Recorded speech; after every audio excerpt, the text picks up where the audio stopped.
Assalamu alaikum. Today we will solve problem 2.6. Find the electric field a distance z above the center of a flat circular disk of radius r. Figure 2.10. Figure 2.10 में हमें एक disc दी गई है जिसका radius r है, capital R, that carries a uniform surface charge sigma, जिस पे surface charge है। ठीक है, ये चार डेंसिटीज़ बहुत इंपॉर्टेंट हैं, इनको माइंड में रखना है, इनके फार्मूलाज को माइंड में रखना है। What does your formula give in the limit r approaches to infinity, also check the case z is very very greater than r. तो हमने सबसे पहले क्या करना है, इलेक्ट्रिक फील्ड फाइंड करना है और उसमें ये दो कंडीशंस चेक करनी है। फिगर 2.10 देख लेते हैं, ये हमारे पास फिगर है। अब डिस्क हमारे पास क्या होती है, डिस्क में जो ये कैपिटल आर है, ये हमारे पास कैपिटल आर तो फिक्स है, ठीक है, और जो अगर हम इसके अंदर स्मॉल लूप्स लें तो उनका रेडियस क्या है, चेंज हो रहा होगा। तो इसका मतलब है कि डिस्क में हमारे पास जो रेडियस है वो वेरिएबल होता है। ठीक है, जैसा कि हमारे पास सीडी और डीवीडी की डिस्क होती हैं, तो वो क्या है, वो एक सर्कुलर फ्लैट सरफेस होती हैं, लेकिन क्या है, उस पे अगर हम कहीं भी एक गोल सर्कल ड्रा करें तो वो हमारे पास क्या है, डिफरेंट रेडियस देगी। तो ये हमारे पास प्रॉब्लम है। ठीक है, 2.6। अब इसके अंदर हमने इसको क्या करना है, इलेक्ट्रिक फील्ड फाइंड करने के लिए इसको स्मॉल सर्कुलर लूप्स में डिवाइड कर देना है। ठीक है, ये इसकी आउटर लूप है, इसका आउटर रेडियस है, और इसके अंदर हमने क्या है,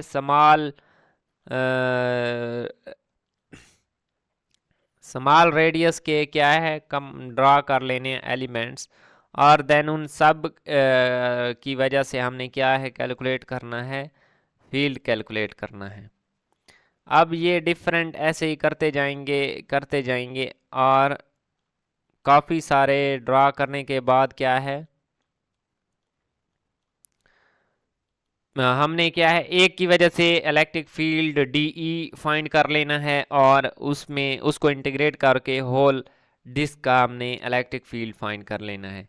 अब मैंने एक यहाँ पे जो डी एक्स की ये एक सर्कुलर लूप ड्रा की है, ठीक है, जिसका रेडियस मैंने क्या कहा है, एक्स है। तो अब सर्कुलर लूप की वजह से हमें इलेक्ट्रिक फील्ड ऑलरेडी पता है। किस प्रॉब्लम 2.5 में हमने क्या है, एक सर्कुलर लूप देखी थी, और उस सर्कुलर लूप की वजह से हमने उसका इलेक्ट्रिक फील्ड फाइंड किया है। अब उस इलेक्ट्रिक फील्ड फाइंड किया है, उसी को हमने यहाँ पे यूज़ करना है। वो हमारे पास क्या है, के G D Q over g square plus x square की पावर 3/2। ये हमारे पास क्या है, सर्कुलर लूप की वजह से इलेक्ट्रिक फील्ड है। ठीक है, ये हमारे पास सर्कुलर लूप की वजह से इलेक्ट्रिक फील्ड है, जो कि हमने यहाँ पे ऑलरेडी कैलकुलेट किया है, जो यहाँ पे ये शो किया गया है। ठीक है, के जी और लेमडा 2 पाई आर हमारे पास क्या है, ये किस चीज़ के इक्वल है, क्यू के। ठीक है, डी क्यू। यहाँ पे अगर इसी चीज़ को देख लें सिर्फ, तो आर की वैल्यू पुट करने के बाद हमारे पास कॉज ऑफ थीटा, और आर की वैल्यू पुट करने के बाद यही रिजल्ट बनेगा। ठीक है, के G D Q over g square plus x square की पावर 3/2। तो ये हमारे पास एक सर्कुलर लूप है, उसकी वजह से हमारे पास इलेक्ट्रिक फील्ड है जिसका रेडियस इस केस में एक्स है। ठीक है, हमने टोटल रेडियस कैपिटल आर लेना है इस पूरी डिस्क का, लेकिन यहाँ पे हमारे पास जो हमने लेट की है वो एक्स तक है। अब इक्वेशन 1, इसको मैंने नेम दिया is the result from problem 2.5, ये मैंने बता दिया है। To get electric field due to whole disc we integrate on both side, so this side will become easy and the other side is integrated। अब हमने जो variable, मैंने पहले भी बताया है कि इस केस में हमारे पास जो वेरिएबल है वो हमारे पास रेडियस होगा। हमने जो लूप्स लेनी है, बहुत माइनर लूप यहाँ से r इज इक्वल टू 0 से स्टार्ट करना है और ऐसे इंटीग्रेट करते करते करते कैपिटल R तक हमने इंटीग्रेट कर देना है और सारी लूप्स को कवर करना है। ठीक है, इंटीग्रेशन का क्या मतलब होता है? इंटीग्रेशन एक समेशन की बिगड़ी हुई फॉर्म है जो कि सम, ठीक है, अलहदा अलहदा सम की बजाय हम इंटीग्रेशन से इकट्ठा जनरली सम कैलकुलेट कर सकते हैं। तो 0 से r तक हमने इसको इंटीग्रेट कर देना है। ठीक है, इंटीग्रेट। अब यहाँ पे हमारे पास जो मेन चीज़ है कि हमारे पास यहाँ पे वेरिएबल क्या है, डी क्यू, ये भी चेंज हो रहा है। क्यों? क्योंकि हम ये जो विड्थ है ये इस लूप की बड़ी भी ले सकते हैं, छोटी भी ले सकते हैं, तो हमारे पास डी क्यू की वैल्यू चेंज हो रही है। और दूसरी चीज़ है हमारे पास स्मॉल एक्स। स्मॉल एक्स किस चीज़ को रिप्रेजेंट कर रहा है? वो उस लूप के रेडियस को जो कि कंटिन्यूसली चेंज हो रहा है। अब हमें यहाँ पे ज़रूरत है कि इसको सिंगल वेरिएबल में चेंज करें। तो हमें बताया गया है कि सिग्मा सरफेस चार्ज डेंसिटी उस यूनिफॉर्मली डिस्ट्रीब्यूटेड है सरफेस पे, जिसका फार्मूला होता है चार्ज पर यूनिट एरिया। अब चार्ज डी क्यू है और एरिया डी ए है। ठीक है, तो यहाँ से d q is equal to sigma d a. अब डी ए हमारे पास क्या है? उस जो सर्कुलर लूप है उसका एरिया है। एरिया हमारे पास क्या होता है? Length into width. अब इसकी टोटल लेंथ क्या है? 2πr, और इसकी विड्थ क्या है हमारे पास? dx। तो ये हमारे पास क्या बन जाएगा? 2πx dx। सॉरी, मैंने यहाँ पे r बोल दिया। यहाँ पे हमारे पास रेडियस अगर x है तो इसकी लेंथ 2πx कैलकुलेट होगी, अगर रेडियस r होगा तो वो 2πr कैलकुलेट होगी। तो ये 2πx, डी क्यू की वैल्यू क्या है? सिंपली इक्वेशन में पुट करेंगे और हमारे पास क्या है? इक्वेशन 2 ये है, और इसमें डी क्यू की वैल्यू पुट कर देंगे। वैल्यू पुट करने के बाद हमने जो हमारे पास कांस्टेंट हैं उनको बाहर निकाल लेना है और इंटीग्रेट कर देना है देन। और जो बटे वाली रकम है उसको मैंने क्या है ऊपर ले आया हूँ, तो उसकी पावर क्या है? माइनस बन गई है। और साथ में क्या है? उसका डेरिवेटिव भी मौजूद है 2x dx। अगर इस अंदर वाली चीज़ का डेरिवेटिव मौजूद हो तो इंटीग्रेशन में हम क्या है पावर में एक ऐड कर देते हैं, -3/2 + 1, ये -1/2 बन जाएगा, और ये डिवाइड भी हुई -1/2 करना है। और लिमिट्स हैं हमारे पास 0 से r तक। अब ये बटे वाला माइनस क्या है ऊपर चला जाएगा, -2 बन जाएगा, और ये -1/2 पावर नीचे आ जाएगी, √g² + x² बन जाएगा। अब नेक्स्ट है हमने लिमिट्स पुट करनी है। पहले r पुट करेंगे। जब r पुट करेंगे तो हमारे पास x की जगह r आ जाएगा, और नेक्स्ट स्टेप में हम क्या है x की जगह 0 पुट करेंगे तो ये हमारे पास रिजल्ट आ जाएगा। और नेक्स्ट टर्म में क्या है? 2 दोनों में कॉमन आ रहा है, 2 को कॉमन ले लिया, और 4πε0 ये भी कॉमन आ रहा है इनमें से, इसको कॉमन ले लिया, और अंदर बच जाएगा -1/√g² + r²। और ये माइनस और ये माइनस क्या है? ये प्लस बन जाएंगे। हमने क्या चीज़ कॉमन ली है? सिर्फ ये वाली रकम, माइनस कॉमन नहीं लिया। ये माइनस अंदर मल्टीप्लाई होकर इसको प्लस बना देगा, +1/g। ये स्केयर और ये अंडर रूट आपस में कैंसिल हो जाएंगे।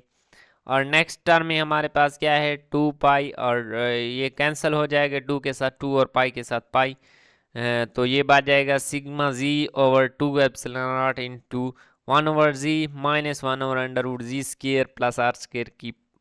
ये हमारे पास क्या है? आंसर आ जाएगा। अब हमने यहाँ पे 2 केस देखने थे। कौन से केस देखने थे? When r approaches to infinity. अगर r अप्रोचेस टू इन्फिनिटी है तो हमारे पास क्या होगा? ये वाली रकम r अप्रोचेस टू इन्फिनिटी, तो ये बटे में इन्फिनिटी बन जाएगा, और 1/∞ 0 बन जाएगा। ये वाली टर्म क्या है? ख़त्म हो जाएगी। तो जो टर्म बचेगी वो हमारे पास क्या है? सिग्मा g/2ε0 इंटू 1/g बचेगी, और z के साथ ये z कैंसिल हो जाएगा, और सिग्मा/2ε0 इंटू z कैप डायरेक्शन, ये हमारे पास आंसर आ जाएगा। अब दूसरा केस हमारे पास है z is very very greater than r।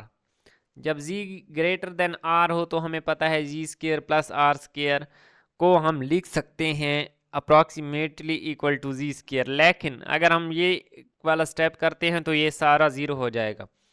तो हम इस चीज़ से बचने के लिए क्या करते हैं, पहले इस सारे फैक्टर को उठा लेते हैं और इसमें कुछ सिंप्लीफिकेशन कर लेते हैं। इसमें से z कॉमन लिया तो ये बन जाएगा 1/√1 plus r square over z square. ठीक है, ये z कॉमन लिया है। अब z को बाहर रखकर ये अंदर वाली टर्म जब ऊपर जाएगी तो इसकी पावर क्या है, -1/2 बन जाएगी।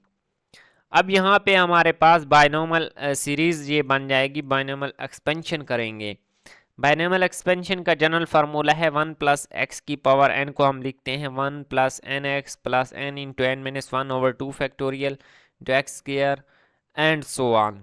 ठीक है, तो इस केस के लिए हम क्या करेंगे, 1/z को एज इट इज लिखा रहने दिया, 1 की जगह 1 और प्लस n। n यहाँ पे हमारे पास है -1/2 तो उसकी n की जगह -1/2 रख दिया और x की जगह यहाँ पे हमारे पास है r square over z square तो वही रख दिया। और हायर ऑर्डर टर्म्स, ठीक है, ये मैंने साथ में लिख दिया प्लस हायर ऑर्डर टर्म्स क्योंकि हमने उनको इग्नोर कर देना है।